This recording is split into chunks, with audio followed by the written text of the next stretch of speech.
ప్రభవం నీవే, ప్రళయం నీవే, అల్ఫయు నీవే, ఓమఘయు నీవే, విలయం నీవే, స్థిర నిలయం నీవే, గగనం భువనం సకలం నీవే, జగతిని నడిపే జ్యోతివి నీవే, సమరం అమరం సర్వము నీవే, అన్ని నామాలు ప్రణమిల్లే సర్వోన్నత నామం నీవే,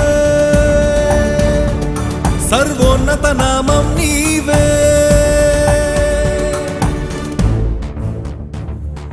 సర్వలోక న్యాయాధిపతి, సర్వలోక న్యాయాధిపతి, సర్వలోక న్యాయాధిపతి, సర్వలోక న్యాయాధిపతి,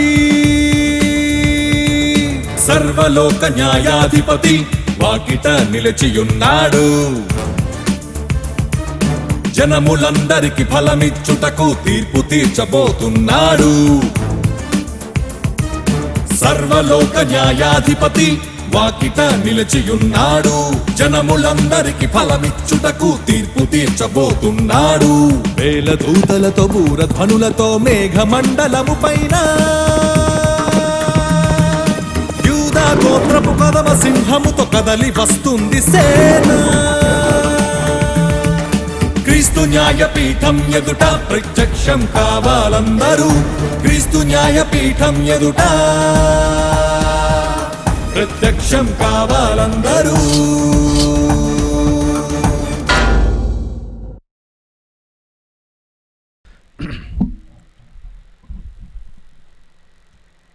ప్రార్థన చేసుకుందామండి.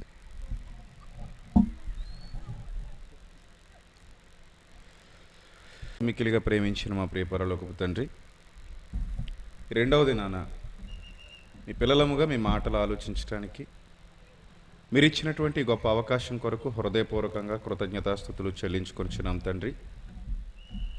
దయగలిగిన మా దేవ, మీ సత్యవాక్యమును సరిగా విభజించి ఉపదేశించగాను మీ సమయోచితమైన జ్ఞానమును మరి ముఖ్యంగా మా యందు మీరు నివసింపజేసిన మీ ఉపకారాత్మ యొక్క సహాయమును మెండుగా ప్రసాదించండి తండ్రి. మీ పిల్లలు కేవలం వినువారు మాత్రమై ఉండి తమను తాము మోసగించుకోకుండా వింటున్నటువంటి మాటల ప్రకారంగా ప్రవర్తించగలిగే ధన్యత ప్రతి ఒక్కరికి అనుగ్రహించమని త్వరలో మా కొరకు రాని ఉన్న ప్రభువును మా ప్రియరక్షకుడైన క్రీస్తు యేసు వారి శ్రేష్టమైన నామంలో ఈ ప్రార్థనా మనవులు అడిగి వేడుకొనిచున్నాం మా కన్న తండ్రి, ఆమేన్.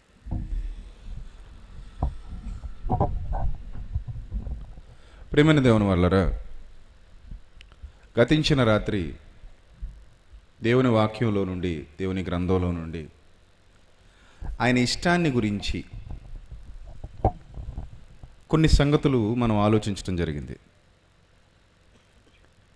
దేవుడు ఈ భూమి మీద మనుషుల్ని పుట్టించింది, ఈ భూమి మీదకు మనుషుల్ని పంపించి తన పిల్లలుగా స్వీకరించి తానే నేటికి వెనకుండి నడిపిస్తున్నది తన పిల్లల ద్వారా తన ఇష్టాన్ని నెరవేర్చుకోవాలనే తప్ప తన పిల్లలు తమ సొంత ఇష్టాలు నెరవేర్చుకుంటూ ఈ లోకంలో ఇష్టానుసారంగా బ్రతుకుతారని కాదు. దేవుని పరిధిలో దేవుని ప్రమేయంతో బ్రతుకుతూ వ్యవస్థను ఇలా భ్రష్టు పట్టిస్తారని కాదు, వ్యవస్థను ఇలా నాశనానికి తీసుకుని వెళ్ళిపోతారని కాదు. అది దేవుని సంకల్పంలో లేదు. దేవుడు ఈ భూమి మీద నరులందరినీ కలిగించిన తర్వాత ఆ నరులందరూ కూడా తాను ఏర్పరిచిన విధి ప్రకారంగా, తాను ఏర్పాటు చేసినటువంటి కట్టడల ప్రకారంగా జీవించాలని కోరుకున్నారు గనుకనే తన గ్రంథాన్ని ఈ భూమి మీదకు పంపించారు. నిన్నటి దినాన్ని మీరు విన్నారు, ఇశ్రాయేలీలు రాజు కావాలని కోరుకున్నప్పుడు సమూయేలు వారికి చెబుతున్నాడు, యెహోవా మీ యందు ఇష్టము కలిగి ఉన్నాడు, మిమ్మును తన జనులుగా చేసుకోవాలని. అప్పటికే ప్రజలందరూ దారి తప్పిపోయారు, ప్రజలందరూ చెడిపోయారు, ప్రజలందరూ నాశనకరమైన మార్గాల్లోనికి వెళ్ళిపోయారు. వాళ్ళ ఇష్టాలు నెరవేర్చుకుంటున్నారు. దేవుని ఇష్టాన్ని వాళ్ళు ఆలోచించలేదు. దేవుని క్రింద బ్రతకాలన్న ఆలోచన వాళ్ళకి లేదు. దేవుడు ఏర్పరిచిన న్యాయ విధులను అనుసరించి జీవించాలన్న ఆలోచన కూడా వాళ్ళకి లేదు. కానీ దేవుడు తన మనసులోని మాటలు వాళ్ళకి తెలియజేస్తూ, మీరు ఇలా ఉండాలి, మిమ్మల్ని నేను ఏర్పరచుకున్నాను, అబ్రహాము నా ఇష్టాన్ని ఎరిగినవాడు, గనుక నేను నా ఇష్ట ప్రకారంగా బ్రతకమని అబ్రామును పిలిచాను. అబ్రాము సంతానముగా మీరు కూడా నా ఇష్టాన్ని అనుసరించే బ్రతకాలి, నా న్యాయ విధిని అనుసరించి జీవించాలి, నా న్యాయ విధిని అనుసరించి జీవించాలి. అలా దేవుడు కోరుకున్న తర్వాత ఆయన న్యాయ విధులను గూర్చి అనేకమైన సంగతులు వాళ్ళకి తెలియజేశారు. తెలియజేసినప్పటికీ వాళ్ళు దాన్ని గ్రహించలేదు. ప్రియులారా, వాళ్ళు దాన్ని గ్రహించలేదు, సరికదా అసలు ఆలోచించలేదు. ఆయన ఎలా తెలియజేశారో కొన్ని మాటలు, ఆయన ఏ విధమైన మాటలు వాళ్ళకి తెలియజేశారో, ఆయన ఇష్టాన్ని ఏ విధంగా తెలియజేశారో జాగ్రత్తగా చూడగలిగితే, ఆయన ఇష్టాన్ని ఏ విధంగా తెలియజేశారో చూడగలిగితే, సామెతల గ్రంథం 11వ అధ్యాయము, సామెతల గ్రంథం 11వ అధ్యాయము 20వ వచనం జాగ్రత్తగా చూడండి. జ్ఞాని అయిన సొలొమోను ద్వారా దేవుడు వ్రాయించినటువంటి మాటలు, వాళ్ళందరికీ ఈ జ్ఞానాన్ని ఇవ్వడం, ఈ జ్ఞానాన్ని అనుగ్రహించడం వెనుక వాళ్ళు తమ ఇష్టానుసారంగా తమ సొంత ఉద్దేశాలను అనుసరించి ఈ లోకంలో ఏది పడితే అది చేస్తారని కాదు, ఎలా పడితే అలా జీవిస్తారని కాదు, ఏది పడితే అది చేసేలా ఉంటే, ఎలా పడితే అలా జీవించేలా ఉంటే ఈ అవయవాల వెనక మీ ప్రమేయమే ఉండేది. కానీ నిన్ననే మీకు చాలా వివరంగా చెప్పారు, మీకు అర్థం కావాలని. ఈ అవయవాల వెనుక ఏ మనిషి ప్రమేయం లేదు. అసలు మన అంతర్గత అవయవాలని మనం ఏనాడు కనీసం చూడనైనా చూడలేదు. అవి ఎలా ఉంటాయో కూడా మనకు తెలియదు, కానీ వాడుతున్నాం. గుండెను వాడతాం, ఊపిరితిత్తులు వాడతాం, ఏమంటే అన్నీ వాడతాం. లోపల ఉన్న వాటి అన్నిటినీ వాడుతున్నాం, మనం ఉపయోగించుకుంటున్నాం. కానీ అవి ఎలా ఉంటాయో మనకు తెలీదు, వాటి పనితీరు ఎలా జరుగుతుందో కూడా మనకి తెలీదు. అంటే వీటన్నిటి వెనుక ఎవరున్నారంటే సృష్టించిన సృష్టికర్తే ఉన్నాడు. అంటే ఆయన మీద ఆధారపడి బతుకుతూ మనకి నచ్చినట్టు బతకటం అది న్యాయసమ్మతమైన విషయం కాదు. అందుకే దేవుడు ఏమని మాట్లాడుతున్నాడు చూడండి. సామెతల గ్రంథం 11వ అధ్యాయము, సామెతల గ్రంథం 11వ అధ్యాయము 20వ వచనం చదువుదాం. సామెతల గ్రంథం 11వ అధ్యాయము 20వ వచనం జాగ్రత్తగా చదవాలి. మూర్ఖ చిత్తులు యెహోవాకు హేయులు అన్నాడండి. నిన్న మీరు చదువుకున్నారు కదండి, అన్యజనుల ఇష్టం నెరవేర్చుచుండుటకు గతించిన కాలమే చాలును. వాళ్ళ ఇష్టాలేంటో చెప్పాడు అక్కడ. ఈరోజు కూడా సమాజాన్ని చూస్తుంటే వాళ్ళు జరిగించేవన్నీ వాళ్ళ ఇష్టాలే, వాళ్ళ ఇష్టాలే వాళ్ళు జరిగిస్తున్నారు. అవే దేవుడు రాయించాడు. వీళ్ళు దేవుని మాట వినరు. వాళ్ళు ఏంటంటే ఒక్కసారి వదిలేసిన తర్వాత మమ్మల్ని మించిన వాళ్ళు లేడు అనుకుంటారు, కానీ పట్టుకునే ఉన్నాడు దేవుడు. ఆయన మనిషిని చేసి ఏదేను వనంలో ఒక దేహాన్ని ఇచ్చి నరునిగా సృజించి ఒక స్వయంగా, అంటే ఒక స్వయం ప్రతిపత్తి కలిగి జీవించేవానిగా, ఒక స్వతంత్రునిగా అక్కడ వదిలేశాడు. అంత మాత్రాన దేవుడి ప్రమేయం లేకుండా ఆదాము బతికేస్తాడనా? బతకగలడా అసలు ఆదాము దేవుని ప్రమేయం లేకుండా? దేవుని సహాయ సహకారాలు లేకుండా ఆదాము బతకగలడా? బతకలేడు. దేవుని సహాయ సహకారాలు లేకుండా హవ్వ సృష్టించబడిందా? లేదు. పోనీ హవ్వ బతకగలదా? లేదు.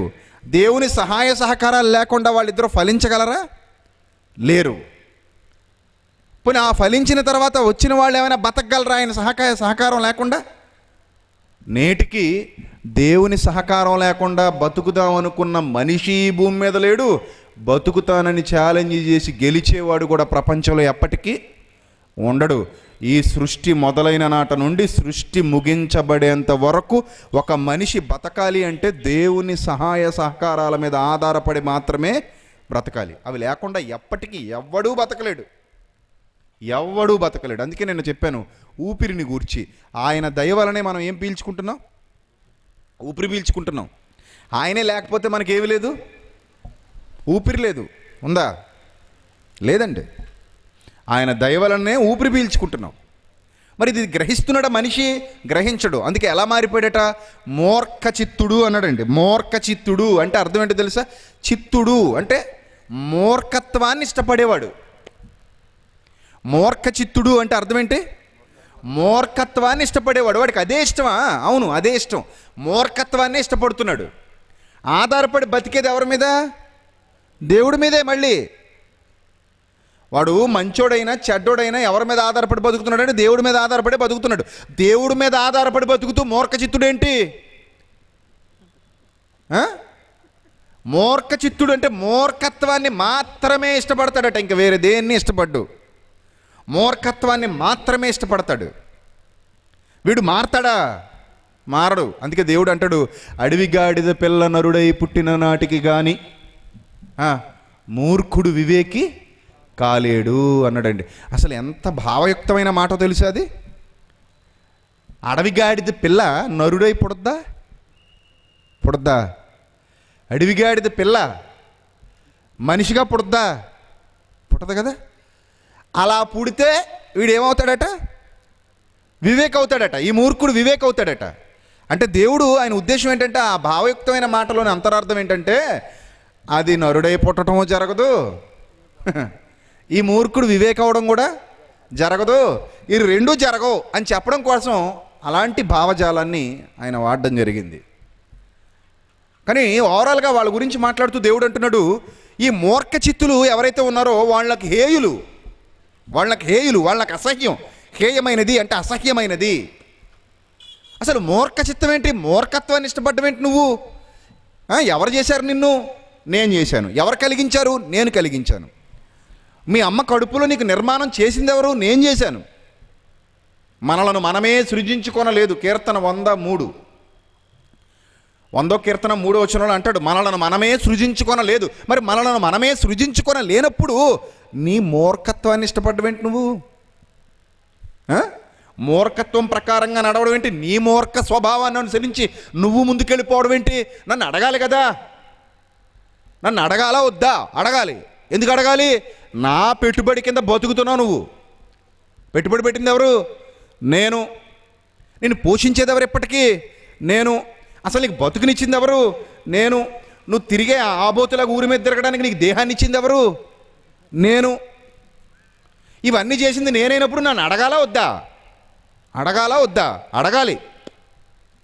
నాకు లోబడాలా వద్దా? లోబడాలి. నా మాట వినాలా వద్దా? వినాలి. చచ్చినట్టు. ఎవడి కోసం వింటావు? నీకు నువ్వేమైనా చేసుకోగలవా? నీకు నువ్వేమీ చేసుకోలేవు. అందుకే నేను చాలాసార్లు చెప్పాను, ఇప్పుడు కూడా గుర్తు చేస్తాను, తింటావు కానీ అరిగించుకోలేవు. అర్థమైందా? ఎప్పటికీ అరిగించే పని ఎవరిదే? ఆయందే. తినే పనే నీది. ఏదో 4 ముద్దలు నోట్లోకి గెంటేసి అరిగిపో అంటే అయ్యి బాబాయ్ భయం వేసేసి గట్టిగా అరిచేసారండి బాబు మా యజమాని, ఆ లోపల కంగారుగా అరిగిపోద్ది అనుకుంటున్నావా? అస్సలు అరిగిపో అన్నావు అనుకో, తిరిగిపో చెంబు తీసుకున్నట్టుది. ఆ తర్వాత తిరగడమే తప్ప ఏం చేయలేవు. 4-5 సార్లు తిరగాలి బాత్రూమ్కి. ఎప్పటికీ ఆ పని ఎవరు తీసుకున్నారు? దేవుడే. అసలు నీ బాడీలో ఏ ఆర్గాన్ వర్క్ చేయాలన్నా ఆ ఆర్గాన్ వెనుక ఎవరున్నారు? దేవుడు ఉన్నాడు. అందుకే ఇంత నేను చేస్తుంటే, నేనే నీ వెనక ఇంతకాలం ఉండుంటే, అసలు ఈ భారం అంతా నాదైతే, ఈ ఉత్పత్తులన్నీ నావైతే, దీని వెనుకున్న కష్టం అంతా నాదైతే, ఈ ప్రణాళిక అంతా నాదైతే, నువ్వెవడరా మూర్ఖత్వాన్ని ఇష్టపడుతున్నావు? నీకు నచ్చినట్టు వెళ్ళిపోతానంటావేంటి? ఎలా సాధ్యం ఇది? మూర్ఖ చిత్తులు యెహోవాకు ఏమైపోయారు? హేయులైపోయారు. అప్పుడు తన మనసు చెప్తున్నాడు, యథార్థముగా ప్రవర్తించువారు ఆయనకిష్టులు. ఇది ఎవరిష్టం? దేవుడిష్టం. యథార్థముగా ప్రవర్తించువారు ఆయనకిష్టులు. ఇందుకే యథార్థంగా ప్రవర్తించాలంటే మళ్ళీ డేటా మొత్తం ఎవరివ్వాలి? ఆ యథార్థంగా ఎలా ప్రవర్తించాలో డేటా ఎవరివ్వాలి? దేవుడే ఇవ్వాలి. ఆ దేవుడిచ్చిన డేటా ప్రకారంగా యథార్థంగా ఎవరైతే ప్రవర్తిస్తారో, ఆయన మాటలను అనుసరించి, ఆయన వాక్యాన్ని అనుసరించి ఎవరైతే జీవిస్తారో వారే ఆయనకిష్టులు అని ఖచ్చితంగా చెప్తున్నాడు. యథార్థముగా ప్రవర్తించేవారు ఆయనకిష్టులు. యథార్థముగా ప్రవర్తించేవారు నాకు ఇష్టము. అలా ప్రవర్తించమనే నేను ఇక్కడ కలిగించాను, పోషిస్తున్నాను, ప్రేమిస్తున్నాను, నడిపిస్తున్నాను, జీవితాన్ని ఇచ్చాను, కడవరకు వాళ్ళని కాపాడుతున్నాను, వాళ్ళకు ఒక అందమైన దేహాన్ని ఇచ్చాను, ఆ దేహం నడవడానికి, ఆ దేహం పనిచేయడానికి ఆస్కారం కల్పించాను. నేనే ఈ దేహాన్ని పోషించేది నేనే, ఈ దేహాన్ని ప్రేమించింది నేనే, ఈ దేహాన్ని ముందుకు నడిపిస్తుంది నేనే. అసలు జననం మరణం మధ్యలో ఈ మనుషులతో ఉన్నది నేనే. నేను తప్ప ఇక ఎవరు లేరు.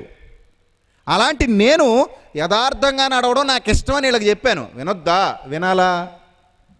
వినాలి, వినాలి. కానీ వినరు. ఎందుకంటే యథార్థముగా ప్రవర్తించుట నీకిష్టము, మాకు బహు కష్టము. యథార్థముగా ప్రవర్తించుట ఎవరిష్టము? నీకిష్టము. అది నీ ఇష్టం, మా ఇష్టం కాదు కదా. మాకు ఇష్టం లేదు అలా. మాకు అసలు అలా ఇష్టమే లేదు.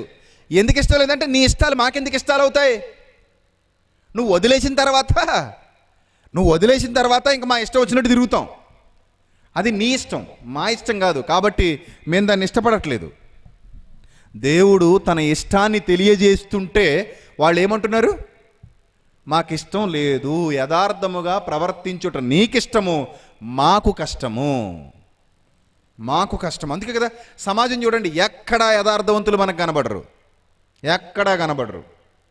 యథార్థత అంటే అది సామాన్యమైన విషయం కాదు, సామాన్యమైనది కాదు. అది హృదయాంతరాలలో నుండి రావాల్సింది. భక్తి భావాలు కలిగిన వారికి మాత్రమే అది సాధ్యమయ్యేది.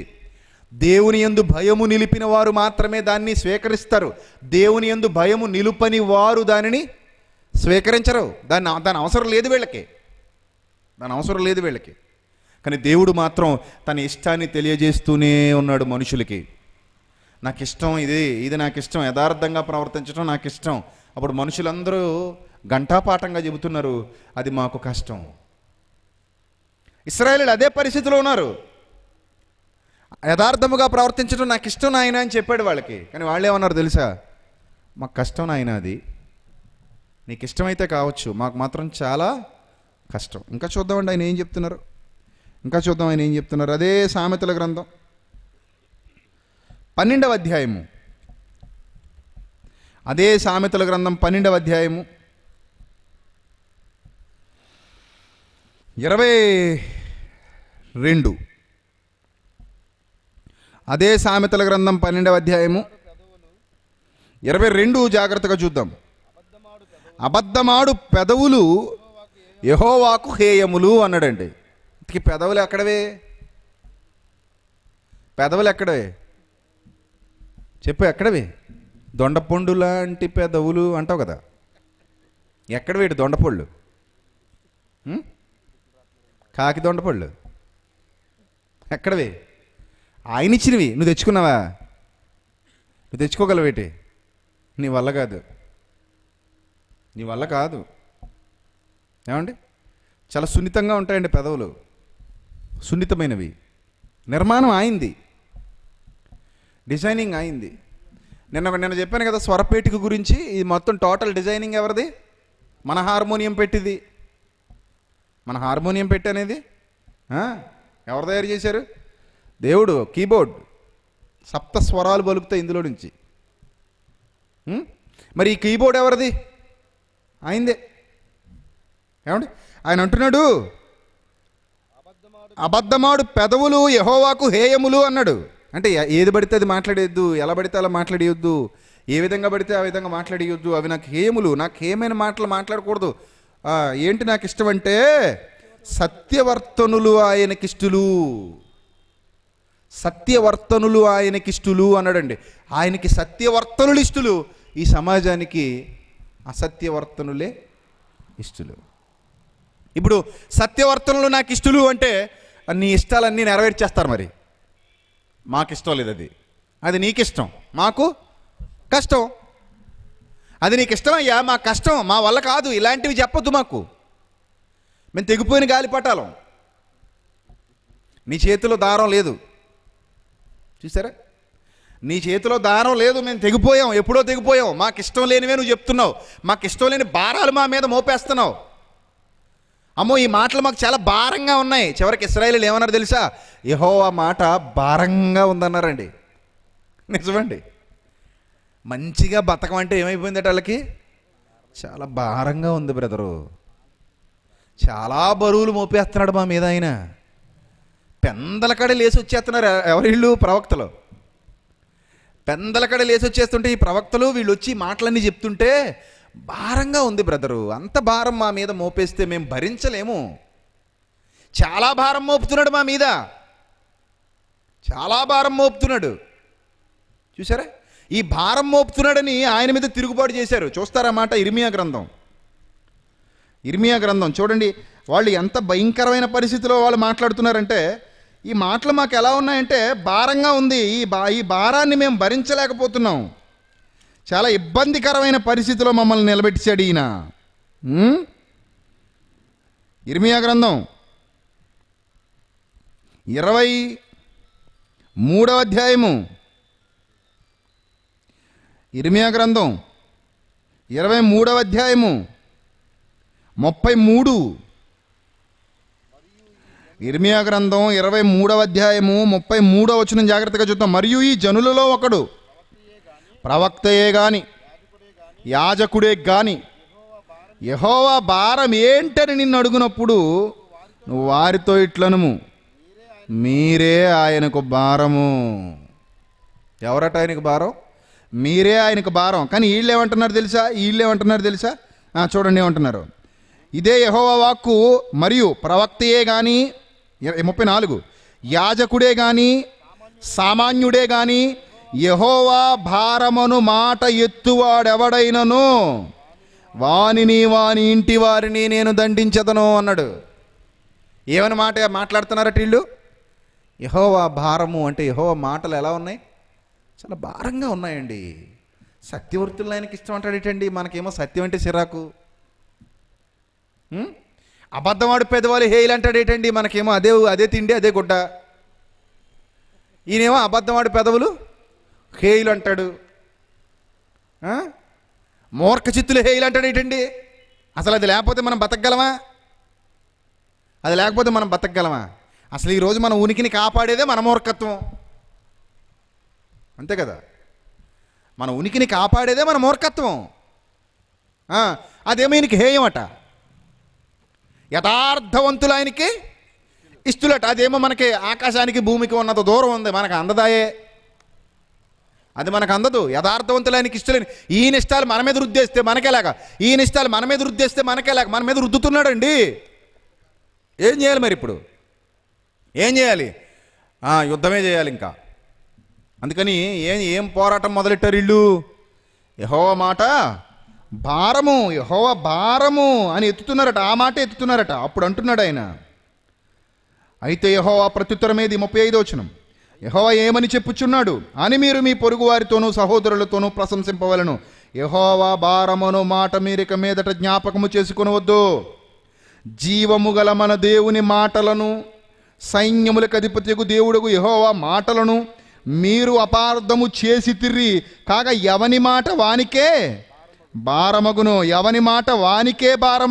యెహోవా నీకేమని ప్రత్యుత్తరం ఇచ్చుచున్నాడనియు, యెహోవా ఏమి చెప్పుచున్నాడనియు మీరు ప్రవక్తను అడగవలను. కానీ యెహోవా భారమును మాట మీరెత్తిన ఎడలా, యెహోవా మాటలు భారంగా ఉన్నాయని కానీ మీరు అన్నారా? అందును గూర్చి యెహోవా ఇలాగు సెలవిచ్చుచున్నాడు, మీరు యెహోవా భారమును మాట ఎత్తవద్దని నేను మీకు ఆజ్ఞ ఇచ్చినను. మీరు యెహోవా భారమును మాట ఎత్తుచూనే ఉన్నారు. చూసారా? మీరు అలా ఎందుకు ఎత్తుచున్నారు? మీకు ఆయన మాటలు, ఆయన ఇష్టాలు మీకు ఎలాగ మారిపోయాయి? కష్టాలుగా మారిపోయాయి. చాలా కష్టం అండి ఇలా ఉండడం, చాలా కష్టం. క్రైస్తవ్యంలో మీరు ఎప్పుడైనా విన్నారో లేదో, బైబిల్లో ఎన్నో ఉంటాయండి. అమ్మో, వాటన్నిటిని పాటించడం ఎవరికి సాధ్యం కాదండి. మహా కష్టం, చాలా కష్టం అండి. బైబిల్ అనుసరించి జీవించడం చాలా కష్టం. ఎవడు చెప్పాడండి జీవించగలనని? అసలు ఇన్ని కోట్ల మందిలో ఒక్కడు కూడా ఉండడండి అంటాడు. ఈడేదో చూసినట్టు, అందరి హృదయాల్లో విషయాలు వీడికి తెలిసిపోయినట్టు వీడు అంటాడు కదా, మీలో పాపము లేని వాడు ఎవడో చెయ్యొద్దని అంటాడు. ఏది వీడికి అన్ని అందరి హృదయాల్లో విషయాలు తెలిసిపోయినట్టు, అందరి పాపాలు వీడే దగ్గరుండి భూతత్వమే చూసినట్టు, వీడితో దేవుడి దగ్గర పర్సనల్ అసిస్టెంట్ అయినట్టు. అలాగే ఉన్నాయి కదా మాటలు. ఏదో నేనే దేవుడి దగ్గర పర్సనల్ అసిస్టెంట్ని, లెక్కలన్నీ నేనే రాస్తున్నాను అన్నట్టు ఏమంటాడు తెలుసా? మీలో ఏ పాపం లేనివాడు ఎవడన్నాడు, లేవండి చూద్దాం అంటాడు. ఏమండి, క్రీస్తులోనికి రాకమునుపు పాపం చేసిన వాళ్ళు ఉన్నారేమో కానీ క్రీస్తులోనికి వచ్చిన తర్వాత పాపాన్ని జయించిన వాళ్ళు బైబిల్ చరిత్రలో ఎంతమంది ఉన్నారండి, ఎంతమంది ఉన్నారు. ప్రకటన గ్రంథంలో వాళ్ళను గుంపుగా అభివర్ణించాడు, ఒక గుంపుగా చూపించాడు. వీరు తెల్లని వస్త్రములు ధరించుకొన్నారు అంటే అర్థం ఏంటండి? అక్కడక్కడ డీజిల్ మరకలు ఉంటాయి అనేనా? తెల్లని వస్త్రములు ధరించుకొని ఉన్నారు, పుట్టినొట్లో అక్కడక్కడను 4 డీజిల్ మరకలు 4 మసి మరకలు ఉండును అనా?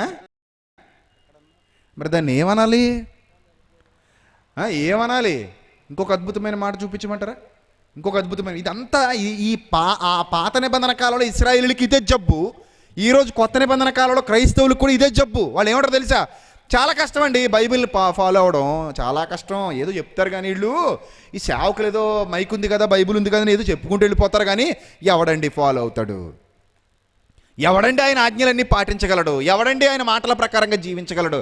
కష్టం అండి. ఎన్నో ఉంటాయి బైబిల్లో, అన్నీ మనం చేయలేమండి. అంటే ముందే ఫిక్స్ అయిపోతాడు అన్నమాట వీడు. ముందే ఏమని ఫిక్స్ అయిపోతాడు? వీడు ఎలాగూ చెయ్యడు కాబట్టి ముందే ఒక మాట అనేసుకుంటే బాగుంటుందని ఎవడో చేయలేడండి. మరి బైబిల్ ఏం చెప్పిందో చూద్దాం ఒకసారి. బైబిల్ ఏం చెప్పిందో చూద్దాం. యోహాను గారు రాసిన మొదటి పత్రిక, ఒకసారి ఆ మాట చూడండి. ఎవడో చేయలేడండి, చాలా భారం అండి. అమ్మో, ఆయన ఆజ్ఞలు భారమైనవండి, ఆయన ఆజ్ఞలు భారమైనవండి అని అంటున్నారు కదా. యోహాను గారు రాసిన మొదటి పత్రిక 5వ అధ్యాయము, యోహాను గారు రాసిన మొదటి పత్రిక 5వ అధ్యాయము 3వ వచనం. మనమాయన ఆజ్ఞలను గైకొనుటయే దేవుని ప్రేమించుట, ఆయన ఆజ్ఞలు భారమైనవి కావు. అంటే పాటించవచ్చు అనా, పాటించలేము అనా? చెప్పండి. ఆయన ఇష్టాలు నెరవేర్చగలమనా, నెరవేర్చలేమనా? చెప్పాలి మీరు. నెరవేర్చగలమని యోహాన్ చెప్తున్నాడా? నెరవేర్చలేమండి బాబు, ఆయన ఆజ్ఞలు చాలా భారమైనవి, ఎవడు పాటించలేడు, ఎవడి వల్ల కాదది. అమ్మో, మహాభక్తుల వల్లే కాలేదు, మన వల్ల ఏమవుతుంది అని అన్నాడా? చెప్పండి, అన్నాడా? అనలేదు. ఏమని చెప్తున్నాడు ఇక్కడ ఏమంటున్నారు? ఆయన యెహోవా భారమను మాట, ఇంకా మాటకి అదే ఎత్తుతున్నారు దౌర్భాగ్యులు వీళ్ళు, ఇశ్రాయేలీలు. ఎవరైనా ప్రవక్త వచ్చాడు అనుకోండి, బాబు చాలా కష్టం అండి, మేము పాటించలేమండి, ఇంకా అమ్మో చాలా కష్టం. ఎన్ని రూల్స్ చెప్పేస్తారు మీరు? ఇక మమ్మల్ని ఊపిరి పీల్చుకోనివరా, అడుగు తీసి అడిగేనివరా? భలే ఉందండో, చాలా కష్టాలు పెట్టేస్తున్నారు మమ్మల్ని మీరు, ఇలాగైతే మేము ఇక్కడ ఉద్యోగం చేయలేము, మాకు లెక్కలు కట్టించేస్తే పోతాం, ఎవడున్నాడు నీ దగ్గర, ఇలాగైతే ఎవడో రాడు నీ దగ్గరికి, నీకు అసలు నీ కంపెనీలు ఉద్యోగాలే ఎవడో చేయడానికి ముందుకి రాడు. అసలు ఏంటయ్యా బాబు ఈ దారుణం ఏంటి కఠినత్వం ఏంటి? జాలిదయ లేకుండాను ఏదో కొంచెం ఫ్రీడమ్గా వదలవా మమ్మల్ని? ఆదివారం పూట కూడానా, పండగ పూట కూడానా? అప్పుడప్పుడు కూడా కుదరదా? ఎప్పుడు ఏదో పొగ్గటలో కూరేసి ఊదేసినట్టు ఇక మమ్మల్ని అలాగా ఇటుక బట్టిలో కొలిమిలో పెట్టి కాల్చేసినట్టు కాల్చేస్తావా? కుదరదు. మాకు హక్కులు ఉంటాయి. ఆదివారం ఆడవాళ్ళకి సెలవు కావాలన్నట్టు ఏమంటున్నారు? అప్పుడప్పుడు మాకు కూడా స్వేచ్ఛ కావాలి, ఇస్తే ఇవ్వు, అంతేగాని అలా పాటించు ఇలా పాటించు, యథార్థవంతులు నాకిష్టం, సత్యవంతులు నాకిష్టం, మీ ఇష్టాలని మాకు చెప్తే ఎలాగా? చాలా భారంగా ఉన్నాయి ఈ మాటలు, చాలా భారంగా ఉన్నాయి యెహోవా మాటలు. అమ్మో భయంకరమైన భారం, అవి ఎవడు పాటించలేడు, వాటి వల్ల అసలు ఎవడు బాగుపడ్డు, అవి ఎవడో పాటించలేడు, అది ఎవడి వల్ల కాదు అసలు అనేశారు. అప్పుడు దేవుడు అంటున్నాడు, దుర్మార్గులారా, యెహోవా భారమను మాట మీరు ఇక మీదట ఎత్తారో జాగ్రత్త. ఏమిరా ఎంత భారంగా ఉందరా? ఏంటి భారం? ఏం భారం అయిపోయిందిరా మీకు? నీతిగా బతకడం భారం అయిపోయిందా? యథార్థంగా బతకడం భారం అయిపోయిందా మీకు? నా ఆజ్ఞలను అనుసరించి జీవించడం భారం అయిపోయిందా మీకు? అందుక యెహోవా మాట భారం, యెహోవా మాట భారం. ఎప్పుడు ఇదే ఏడుపు ఏడుస్తున్నారు మీరు, ఎప్పుడు ఇదే ఏడుపు ఏడుస్తున్నారు అని కిందన ఏమంటాడు చూడండి. వాళ్ళతో మరలా ఇర్మియాకి రండి, మరలా యోహానికి వెళ్దాం. 39వ వచనం, ఇర్మియా గ్రంథం 23వ అధ్యాయము 39వ వచనం. కాగా నేను మిమ్మల్ని ఎత్తివేయుచున్నాను, మీకును మీ పితరులకు నేను ఇచ్చిన పట్టణమును నా సన్నిధి నుండి పారవేయచ్చు. పట్టణాన్ని పారేయడం పెట్టండి బాబు, పట్టణాన్ని పారేయడం ఏంటిది? ఏదైనా కప్ప సాసరా? ఆయనకంతే. పట్టణమును ఏం చేయుచున్నాడట ఆయన? పారవేయుచున్నాను, ఎన్నడును మరువబడని నిత్యాపవాదమును నిత్యావమానమును మీ మీదికి రప్పించదను. కారణం ఏంటి? నా మాటలు భారంగా ఉన్నాయా మీకు? మిమ్మల్ని బాగు చేస్తుంటే భారం అయిపోయిందా మీకు? మీరు మీరు చెడిపోయి ఇష్టం వచ్చిన మార్గాల్లో తిరుగుతుంటే అది తప్పురా అని చెప్పి మిమ్మల్ని సరిచేయడానికి, నా మార్గాల్లో తీసుకుని రావడానికి నా మాటలు మీ చేతులకు ఇస్తుంటే నా మాటలు ఎలా ఉన్నాయి? మీకు భారం అయిపోయాయా? అందుకని యెహోవా మాట భారం అంటారా? లోకం ఎలా ఉంది? సులువుగా ఉంది. అందుకే పాపం ఎప్పుడు తీయగా ఉంటుందండి, దేవుని మాట ఎప్పుడు ఎలా ఉంటుంది? చేదుగా ఉంటుంది. లోకం చూడండి ఎంత తీయగా ఉంటుందో. అందుకే అప్పుడప్పుడు ఏదైనా వెసులుబాటు ఉంటే బాగుండని ఆ ప్రసంగాల కోసం ఎదురు చూస్తుంటాం మనం. ఏమైనా అలాంటి ప్రసంగాలు 2 దొరికితే చాలండి, ఏం పర్లేదు అని ఒక్క మాట, ఆ మాట వస్తే చాలండి, ఇంకేం అక్కర్లేదు మాకు. ఆ ఫెలోషిప్లో జాయిన్ అయిపోతాం. ఆ ఒక్క మాట మాకు వినబడితే చాలు. ఏమని? ఏం పర్లేదు, మే హోనా, నేనున్నాను, నీకేం కాదు. అసలు ఏమనుకుంటున్నావు? నువ్వు ఏం చేసుకున్నా పర్లేదు, నువ్వు ఎలా చేసుకున్నా పర్లేదు, అంతా ఆయన చూసుకుంటాడు. నేను చూసుకుంటాను కదా, నీకెందుకు, నేను చెప్తాను ఆయనకి. మా ఇద్దరికి బాగా డీలింగ్స్ ఉన్నాయి. నువ్వు వచ్చి నాకు చెప్పు, నేను వెళ్ళి ఆయనకి చెప్తాను, ఆయన ఇంకేం అండో, నేను చెప్పినట్టు చేయి చాలు. అంతేనంటారా? అంతే చాలండి. మీరుంటే మాకు ఏంటండి అసలు అయ్యారు? మీకులటి వాళ్ళు 2 ఉంటే చాలండి, దున్నేస్తాం మొత్తం. మీరు అలా వెనకాల ఉండండి, ఎంత అయ్యారు, మీరేం కంగారు పడకండి, మేము చూసుకుంటాం. మాకు ఇలాంటివి ఏమైనా 2 ప్రసంగాలు ఉంటే చాలండి, ఇప్పించండి. మరి ఇబ్బందిగా ఉన్నాయండి, ఇది పొగొట్ట ప్రసంగాలు ఊదేస్తున్నారండి లోపలేసి. ఏమండి ఇలా ఊదేస్తే కుదరదండోయ్. మాకు ఎలా ఉండాలి? ఫ్రీగా ఉండాలి, అలా రిలీఫ్గా ఉండాలి, కుదుపు ఉండకూడదు. ఏం ఉండకూడదు మాకు ప్రయాణంలో? కుదుపు ఉండకూడదండి, ప్రశాంతంగా పోవాలి మాకు. అలాంటివి ఏమైనా ఉంటావు 4 చెప్పుకోండి, ఇంకా వింటాం. అంతేగాని ఇలాంటి పొగ్గొట్టం ప్రసంగాలు కానీ చెప్పి మమ్మల్ని మా కళ్ళల్లోకి పొగట్టేసి ఊదేశారు అనుకోండి, అవి మాకు ఎలా ఉన్నాయంటే భారంగా ఉన్నాయి. ఇర్మియా గారు వస్తున్నారు అనుకోండి, వాళ్ళు ఏమన్నారు తెలుసా? అమ్మో ఇర్మియా వచ్చేస్తున్నాడే బాబు, వచ్చేస్తాడు బాబు, ఇదే చెప్తాడు బాబు, వద్దండి బాబు అతను రానివ్వకండి. వస్తే చాలు ఇలాగే చెప్తాడు. ఇర్మియా వచ్చాడంటే రానివద్దు అతన్ని. ప్రవక్త వచ్చాడా దేవుడు మాటలు చెప్తాడు. మరి దేవుడు మాటలు కాదు ఎవడి మాటలు చెప్పాలి నీకు? దయ్యం మాటలు చెప్పాలా? అవేమైనా ఉంటే బెటర్ మనకి. అందుకే వీళ్ళు ఏమైపోయారట? యెహోవా మాట భారం అని ఎత్తేసారటండి. ఆ తర్వాత చూడండి యోహాను పత్రికలు ఏమంటున్నాడు. యోహాను గారి పత్రిక రాస్తే ఏమంటున్నాడు చూడండి. మనం ఆయన ఆజ్ఞలను గైకొనుటయే దేవుని ప్రేమించుట. ఆయన ఆజ్ఞలు భారమైనవి కావు. దేవుని మూలముగా పుట్టిన వారందరూ. దేవుని మూలంగా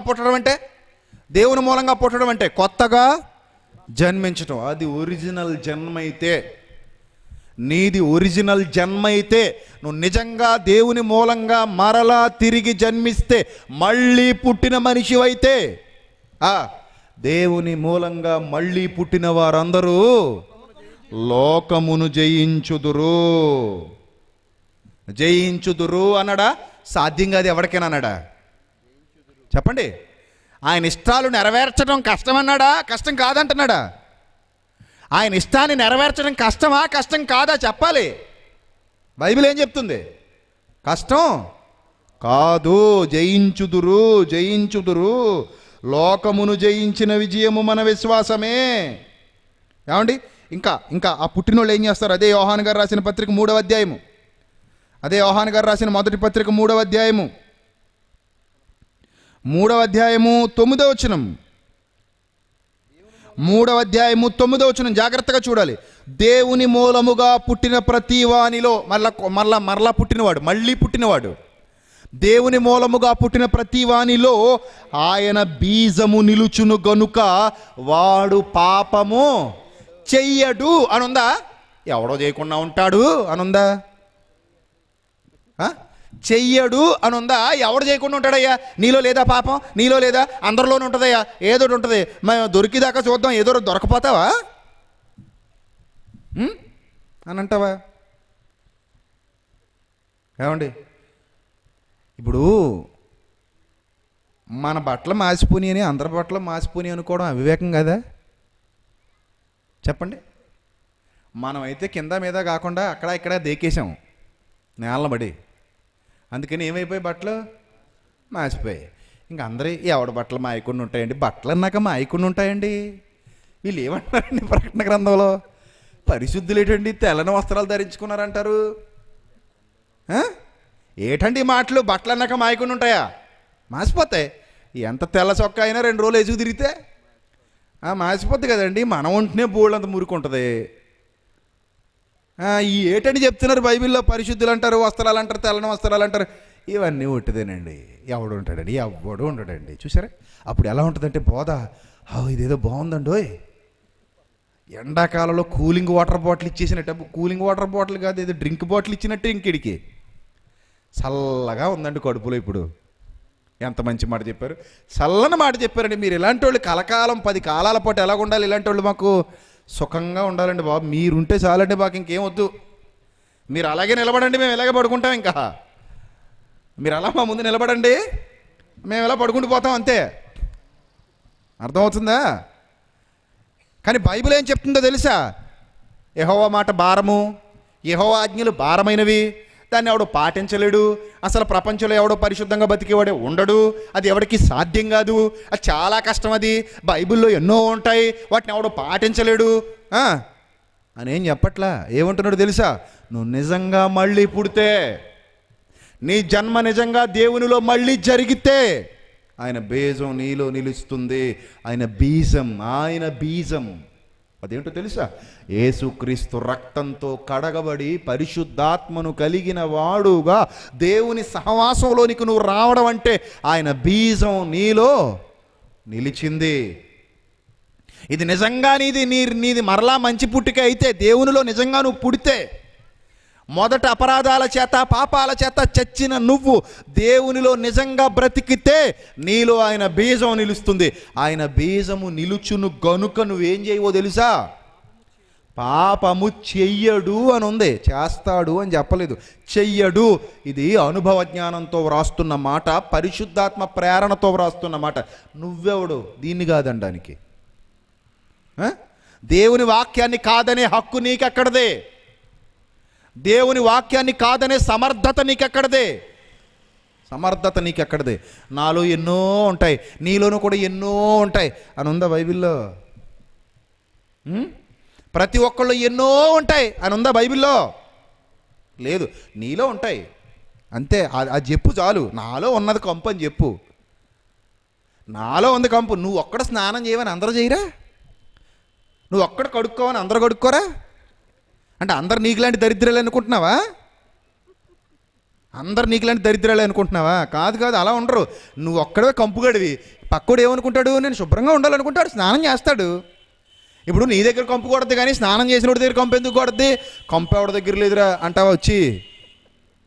నీ కంపు నువ్వు చూసుకో, ముందు నీ కంపు నువ్వు చూసుకో. వాడు బాగానే ఉన్నాడు, శుభ్రంగా ఉన్నాడు. ఏమంటాడు చెప్పండి? నేను శుభ్రంగా ఉన్నాను అంటాడు. నువ్వు దూరంగా పోరా అంటాడు అండి. ఆడేమంటాడు? నేను ఒక్కడే నేటి వాసన వచ్చేది, అందరూ వస్తారు కదా ఏంటి అంటాడు. అర్థమవుతుందా? అలా ఉన్నాయండి ఈరోజు చాలామంది మాటలు.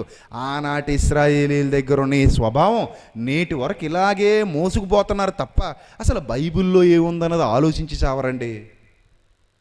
బైబిల్లో ఏముందన్నది ఆలోచించరే? బైబిల్లో ఏముందో ఆలోచించండి. ఏమంటున్నాడు బైబిల్లో? ఆయన బీజం నిజంగా నీలో నిలిస్తే వాడు పాపము చెయ్యడు అని ఉంటుంది. చెయ్యడు. దేవుని మాటది, మనిషి మాట కాదు. నా బీజం ఉందండి, నా కుమారుల్లో నా బీజం ఉంది కనుక పాపము చెయ్యడు. 6వ వచనం కూడా చూడండి. 6వ వచనం, ఆయన యందు నిలిచి ఉండువాడెవడును పాపము చెయ్యడు. నిలిచి ఉండని వాడైతే చేస్తాడు. చేయకుండా ఎవడుంటాడండి అంటే అప్పుడు ఏమనాలి తెలుసా? నువ్వు ఆయన యందు నిలిచి ఉండటం ఎవడికి సాధ్యమండి అనాలి. నేను ఎలాగూ ఉండనండి. ఉండను కాబట్టి ఏమంటానండి? నేను ఉండను కాబట్టి ఏమంటాను? ఎవడో ఉండకూడదు అనుకుంటాను. సాధారణంగా ఎగ్జామ్స్ రిజల్ట్ వచ్చినప్పుడు పిల్లలందరూ కలిసి ఎవడెవడు పాస్ అయ్యాడో ఎవడెవడు పోయాడో చూసుకోవడానికి వెళ్తారు కదా. అప్పుడు ఫెయిల్ అయిపోయినాడు ఏమనుకుంటాడు తెలుసా? వీళ్ళందరితో కూడా పోతే బాగుండు అనుకుంటాడు. అప్పుడు గొడవ ఉండదు. ఇంటికి వెళ్ళి వాళ్ళ అమ్మ నాన్నలతో ఏమని చెప్పుకోవచ్చు?